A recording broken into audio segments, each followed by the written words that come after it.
Yan mga guys, mga kasuki. Dalawang relo. Itong isa ay western. Itong isa ay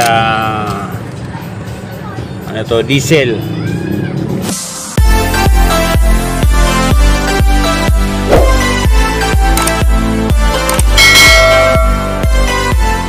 Ayan. For bapping itong dalawang relo na to. Ayan, mapapansin ninyo maraming gasgas. Ayan. Maraming gasgas ang bracelet niya. Ang salamin niya, yan dito, medyo may mga gasgas. Makikita nyo.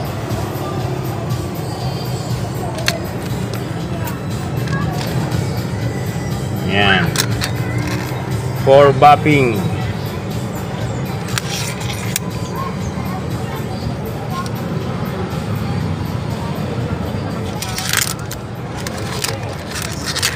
Yan mga kasuki. Yan before ito mabapping So yan ang itsura niya. Hindi lang salamin itong isa. Ayan. Maraming gasgas din ito. Yan mga kasuki. Ayan. Yung mga gasgas na yung salamin yan, makikita nyo. Ayan o. Yan. Then yan ang itsura niya before mabapping.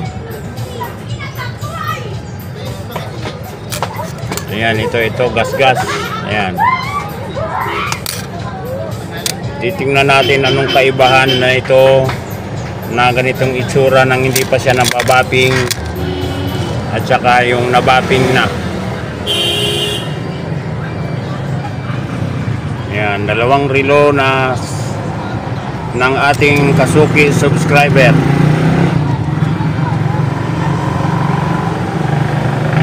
So yan ang itsura niya nang hindi pa siya nababapping. Pati ang likod, tingnan natin. Ayan, makikita pala natin ang likod. Makita ko sa inyo ang likod. Ayan. Medyo marami na ring gasgas.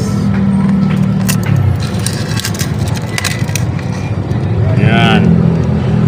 Medyo marami na ring gasgas. Ayan may malalim na gasgas ito. Ayan mga kasuki. Ayan ito. Dito yung mga gasgas. Ayan. Kung anong itsura ng hindi pa nababapping at saka nabapping.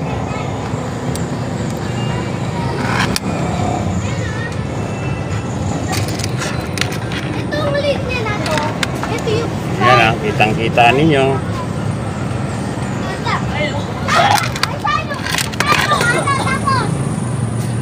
Yan. So yun. Yan ang itsura niya before mabapping.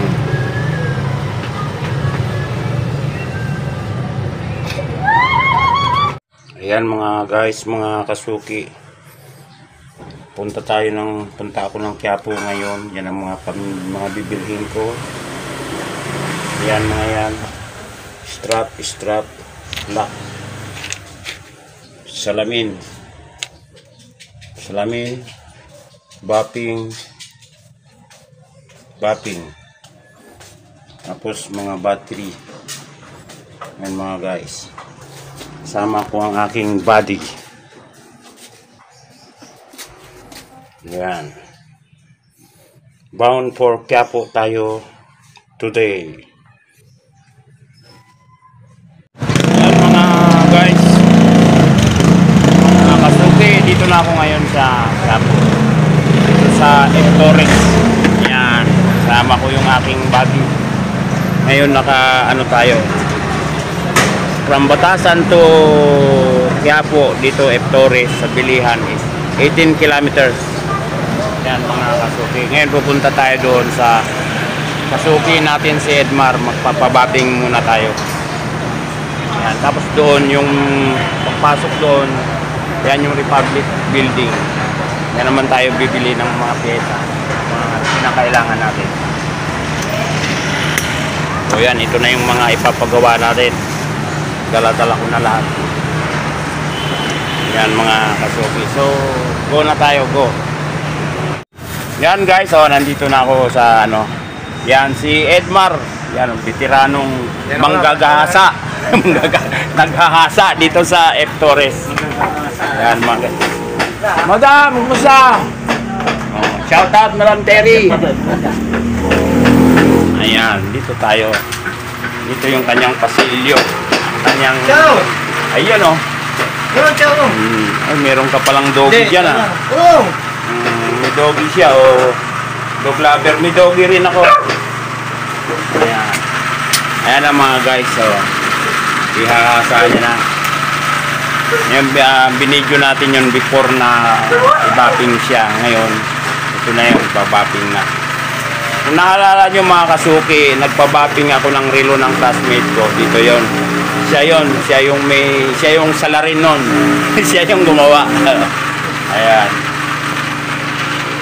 So yun mga kasuki, ayan na. Ito na bossing yung relo mo. Subscriber ko from Antipolo, pinuntahan talaga ako para kuha niyang kanyang mga relo.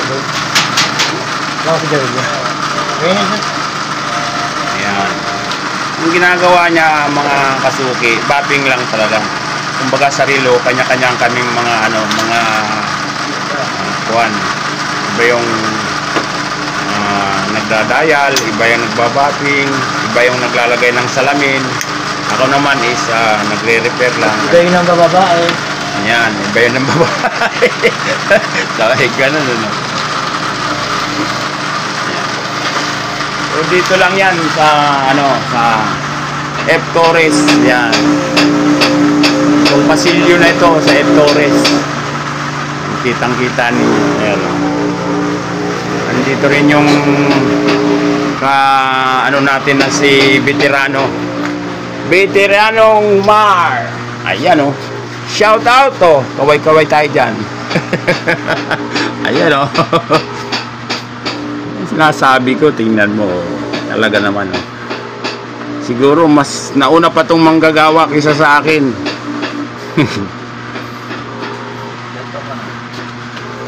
Naggagawa ako siguro mga 20 mahigit. Mas nauna ka. Alam ko nandiyan pa yung mga pwesto diyan ng mga dati. Arangke, di ba? Alam ko na mas nauna ka. Yan mga guys. Kasuki. Anong lahat ng problema ng relo? Basta relo.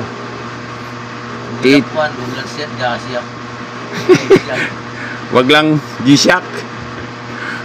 Titirahin niya lahat ng klase. Yung kaya niya. Yon. Basta yung makakayang gawin.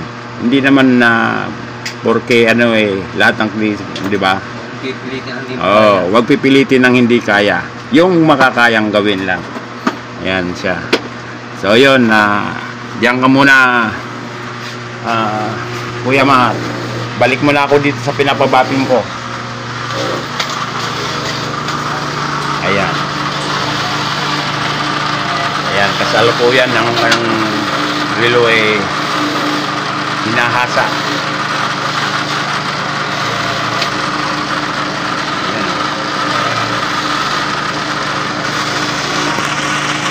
So yan mga guys, mga kasuki, dito naman ako kay Joel. Yan, ito naman ang pagagawa natin sa kanya. Habang may pinapatira tayong pabapping doon kay Edmar na dalawang relo. Ito naman, papasalaminan natin. Ayan, ganyan ang ginagawa niya na kinakabit niya. Binibilog muna bago maikabit dito. Yan mga kasuki.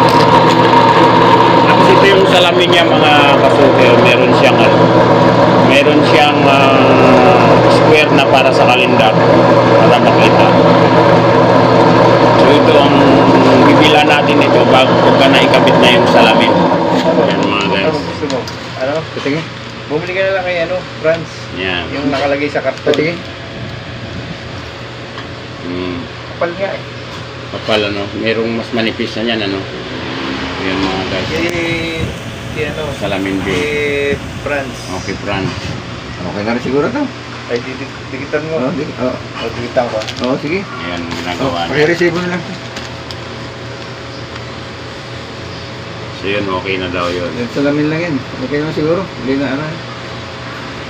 Dahil para makapal yung dati. Okay lang yan na may usli lang ng konti. Yung dati ba may usli yan? Wala. Pantay Hindi, lang. ano yan eh. Pag ano. Yun. Yun pala, imimix lang tapos nilagyan na ano. Ayan na siya mga kaso. Dinidikitan talaga ang gilid niyan para hindi basta-basta matanggal ang salamin. At saka protection na rin para hindi pasukin ang tubig. Di ba? Shout out si Brad Joel. Yan o. Sikat na magsasalamin dito sa Recto. Sila lang Diba? salamin ka ma. Mananalamin. Yan, sige, okay. Babalikan natin to at pupunta muna tayo kay France. Mayroon pa tayong mga pa-order. Bubula na ako mga battery. Si Brad, balikan ko yan ha. Ayan mga kasuki ano. Ayan, bossing na subscriber ko na may-ari nito. Ayan, yung kagandahan na niya ngayon. Wow. Pati sa likod niyan, wala nang gasgas. Ayan. Ayan, ito oh, shout out. Yun oh. Yan ang tumirada nito. Ayan. Diba? Masasatisfied ngayon ang may-ari nito. Ayan yung andar niya. Tama naman yung oras. Okay, okay.